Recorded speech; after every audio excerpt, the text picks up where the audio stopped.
இயேசு உங்களை நேசிக்கிறார். பிரியமானவர்களே, இந்த நாளில் ஆண்டவர் நம்மளோடு பேசும்படிய வேதத்திலிருந்து ஒரு வசனத்தை கூட வாசித்து ஆண்டவர் நமக்கு கற்றுக் கொடுக்கக்கூடிய இந்த சர்தை சபையின் தூதனுக்கு நான் எழுத வேண்டியது என்னவெனில் என்று சொல்லுகிற 5வது சபைக்கு எழுதும் பொழுது அந்த சபையில காணப்படுகிற சில காரியங்களை ஆண்டவர் நமக்கு சுட்டி காண்பிக்கிறார். தனிப்பட்ட மனிதனாக இருந்தாலும் சரி, ஒரு சபையாக இருந்தாலும் சரி, ஆண்டவர் இந்த 7 சபைகளுக்கு எழுதும்போது ஒவ்வொரு சபையிலும் காணப்படுகிற ஏதோ ஒரு குறைச்சல், அவர்களுக்கு தெரியாத, கண்ணுக்கு தெரியாத காரியங்களை ஆண்டவர் வெளிப்படுத்தி அதை நீ சீர்படுத்திக் கொள்ளு, நான் வருவலும் அதை காத்துக்கொள்ளு அப்படின்னு சொல்லுவதற்காக ஆண்டவர் சொல்லுகிறது. சந்தை சபை தூதனுக்கு நீ எழுத வேண்டியது என்னவெனில், தேவனுடைய 7 ஆவிகளையும் 7 நட்சத்திரங்களை உடையவர் சொல்லுகிறதாவது, உன் கிரியைகளை அறிந்திருக்கிறேன், நீ உயிர் உள்ளவன் என்று பெயர் கொண்டிருந்தும் செத்தவனாய் இருக்கிறாய்.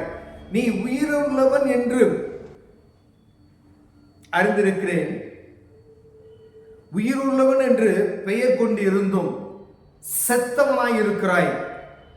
உயிருள்ள சபையை போல காணப்படுகிற நான் ஜீவனோடு இருக்கிறேன் என்று சொல்லியும் செத்த காரியங்களாய் இருக்கிறது உனக்குள் என்று ஆண்டவர் சொல்லுகிறது நாம் பார்க்க முடிகிறது. பிரியமானவர்களே, என்னுடைய ஆவிக்குரிய வாழ்க்கை ஜீவன் உள்ளது போல காணப்படுகிறது, ஆனால் வெளி தோற்றத்துக்கு அப்படி தெரிகிறது. ஆண்டவருக்கு செத்ததை போல, கிரியை இல்லாத காரியம் செத்ததாய் இருக்கும் என்று சொன்னது போல, நமக்குடைய தனிப்பட்ட ஒரு மனிதனுக்குரிய ஆவிக்குரிய வாழ்க்கையா இருந்தாலும் சரி, ஒரு சபையை ஆண்டவர் காண்பிக்கிறார். அந்த சபை, இந்த சர்தையின் சபை, அங்க காணப்படுகிற அந்த குறைச்சல், ஜீவன் உள்ளது போல ஆடல் பாடல் எல்லாம் ஆரவாரம்லாம் நல்லா தான் இருக்கிறது, ஆனால் ஜீவன் இல்லாத ஒரு காரியத்தை நான் காண்கிறேன் என்று ஆண்டவர் சொல்லுகிறதை பார்க்க முடிகிறது. பிரியமானவரே, நீ விழித்துக் கொண்டு சாகிறதற்கு ஏதுவாய் இருக்கிறவர்களை ஸ்திரப்படுத்து. நீ விழித்துக் கொண்டு, நீ செத்து போய் கிடக்கிற நான் பார்க்கிறேன், சாகிறதுக்கு ஏதுவாய் இருக்கிறவர்களை நீ ஸ்திரப்படுத்து. எந்தெந்த காரியல ஜீவனற்று போய் கிடக்கிறதோ அந்த காரியங்களை நீ ஸ்திரப்படுத்து. எதுல ஜீவனற்று போய் இருக்கிறதோ, நாவிக்குரிய வாழ்க்கை எங்கு மரித்து போய் கிடக்கிறதோ, ஏதோ ஒரு காரியம் ஆண்டவருக்கு விருப்பமில்லாதபடி அது மரித்து போய் இருக்கிறதை நான் அறிந்திருக்கிறேன், அதை நீ ஸ்திரப்படுத்து என்று ஆண்டவர் சொல்லுகிறார். பிரியமானவர்களே, உன் கிரியைகளை தேவனுக்கு முன் நிறைவுள்ளவைகளாக நான் காணவில்லை. உன் கிரியைகளை தேவனுக்கு முன்பதாக நிறைவுள்ளதாய் நான் காணவில்லை என்று சொல்லுகிறார். அப்ப சபை ஆண்டவர் எதிர்பார்க்கிற ஒரு காரியம், அது பூரண உள்ளதாய், நிறைவுள்ளதாய், ஆண்டவர் விருப்பப்படுகிறதாய், அவர் என்ன நோக்கத்தோடு சபையை ஆரம்பித்தாரோ அந்த நிறைவேற்றத்தை நிறைவேற்றுகிற ஒரு சபையாய் காணப்பட வேண்டும். ஒரு தனிப்பட்ட மனிதனுக்கும் ஆண்டவர் சொல்லுகிறார், ஒரு சபைக்கு ஆண்டவர் சொல்லுகிறதை பார்க்க முடிகிறது. நாம் தனிப்பட்ட ஆவிக்குரிய வாழ்க்கையில செத்து போய் கிடப்போமையானால் அது ஜீவனை உண்டாக்க முடியாது, அதை ஸ்திரப்படுத்து என்று ஆண்டவர் சொல்லுகிறார். ஒருவேளை நீ அந்த காரியத்துல கிரியை இல்லாதபடி நீ இருப்பேயானால், சாகிறதுக்கு ஏதுவான காரியங்களை ஸ்திரப்படுத்தி உன் கிரியைகளை தேவனுக்கு முன்பாக நிறைவுள்ளதாய் ஆக்கு.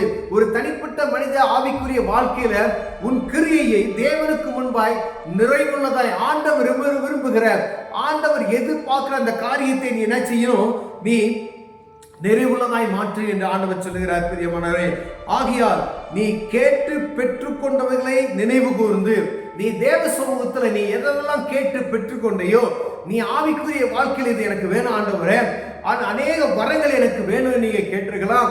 ஆண்டவரே, இந்த காரியம் நான் பெரிய ஒரு ஜனக்கூட்டத்தை நடத்தணும், என் சபை இப்படி இருக்க வேண்டும், நான் பெரிய ஒரு ஜனக்கூட்டத்துக்கு நான் சுவிசேஷத்தை அறிவிக்க வேண்டும் என்று நம் வாயால கேட்டு இருப்போம். இதையெல்லாம் நம்ம கேட்டுக்கொண்டோமோ, ஆகையால் நீ கேட்டு பெற்றுக்கொண்டவைகளை நினைவு கூர்ந்து, நீ நினைவு கூறு.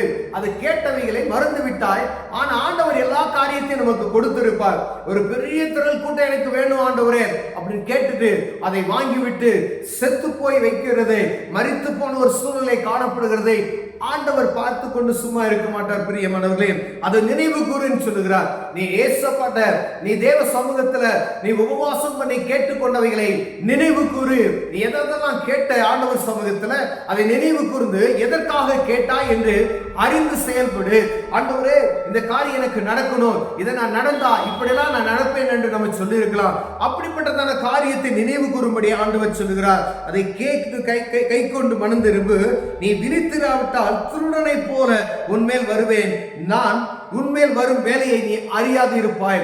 அப்ப ஆண்டவர் சொல்றார் பாருங்க, நீ திருடனை போல நான் உன்மேல வருவேன் அப்படின்னு சொல்றாரு. ஆண்டவருடைய வருகை அப்படிதான் இருக்கும் என்று சொல்லப்படுகிறது. திருடனை போல நான் வருவேன், நீ அறியாத நேரத்துல நான் வந்து உன்னை நியாயம் விசாரிப்பேன் என்று ஆண்டவர் சொல்லுகிறார். பிரியமானவர்களே, இந்த சபைக்கு ஆண்டவர் சொல்லுகிறார், ஒரு தனிப்பட்ட மனிதனுக்கு ஆண்டவர் சொல்லுகிறார், நான் ஆண்டவர் தனிப்பட்ட மனிதன் ஆலயம் என்று நாம் அழைக்கப்படுகிறோமே, என்னுடைய ஆவிக்குரிய வாழ்க்கையில ஆண்டவரே இதை நீங்க எனக்கு தாங்க, நான் இப்படிலாம் செய்வேன், நீங்க இப்படிலாம் நான் எனக்கு செஞ்சீங்கன்னா நான் இப்படிலாம் செய்வேன்னு சொல்லி ஆண்டவர் சமூகத்துல வரங்களையும் அபிஷேகத்தையும் நாம் பெற்றுக்கொண்டு அந்த அபிஷேகத்தை ஏதோ மரக்காலில் மூடி வைத்த ஒரு சூழ்நிலை நாம் காணப்பட்டோமே, ஆண்டவருக்கு அது விருப்பம் இல்ல. நீ நினைவு கூறு, இயேசுவிட்ட எதெல்லாம் கேட்ட, தேவ சமூகத்தில் எதெல்லாம் நீ கேட்டையோ அதெல்லாம் நினைவு கூர்ந்து மீண்டுமாய் அந்த காரியத்தை ஸ்திரப்படுத்தி அதை சீர்படுத்தி ஜீவனுள்ளதாய் மாற்றும்படி ஆண்டவர் விரும்புகிறார். பிரியமானவர்களே, ஒருவேளை ஆண்டவர் வருவதற்கு முன்பதாய் அந்த காரியத்துல மீண்டும் மீண்டுமாய் நம்ம அசால்ட்டா மீண்டும் அதை கவனிக்காதபடிக்கு, மீண்டுமாய் கர்த்தருடைய சத்தத்துக்கு செவி கொடுக்காதபடிக்கு, யாரோ பேசுறாங்க, யாரோ ஒரு போதகர் பேசுகிறாரு, வேதத்தை வாசிக்கும் போது நம் காதுகள் அடைக்கப்பட்டு இருக்குமே, ஆனால் ஆண்டவர் சொல்லுகிறார், நான் திருடன் வருகிற விதமாய் எந்த நேரத்தில் வருவேன் என்று நீ அறியாத நேரத்தில் நான் வருவேன், வந்து உன்னை நியாயம் விசாரிப்பேன் என்று சொல்லுகிறார். பிரியமானவர்களே, அப்ப நம்முடைய நிலைமை மோசமாய் இருக்கும் என்று ஆண்டவர் சொல்லுகிறார். ஒருவேளை அந்த சபையில சொல்லப்பட்ட காரியம் பாருங்க, ஜீவன் உள்ளது போல தோன்றுகிறது, ஆனா ஜீவனற்று போய் கிடக்கிறது, அதை சரிப்படுத்துன்னு சொல்றார் ஆண்டவர்.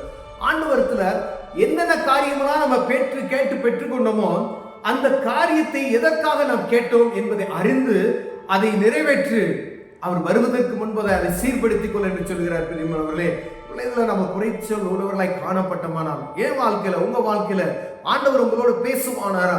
அந்த காரியத்தை நினைவு கூர்ந்து தேவ சமூகத்தில், ஆண்டவரே இந்த காரியத்தை இதுக்காக தான் ஆண்டவரே நான் கேட்டேன் அப்படின்னு சொல்லி மனம் திருவோமே, ஆனால் ஆண்டவர் உங்களை கொண்டு பெரிய காரியங்களை செய்ய வல்லமையுள்ளவராக இருக்கிறார். கண்களை மூடுவோம், ஜெபம் செய்வோம். அன்பின் தகப்பனே, ஆண்டவரே அப்பா, நாங்க ஜீவனுள்ளவர்களை போல காணப்படுகிறோம், ஆனா மரித்து போயிருக்கிறையா, எங்களை மீண்டுமாய் உயிர்ப்பிப்பீராக நாங்கள் ஜெபிக்கிறையா.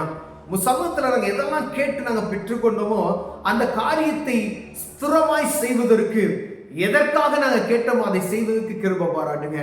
இயேசுவின் நாமத்தில் பிதாவே, ஆமென்.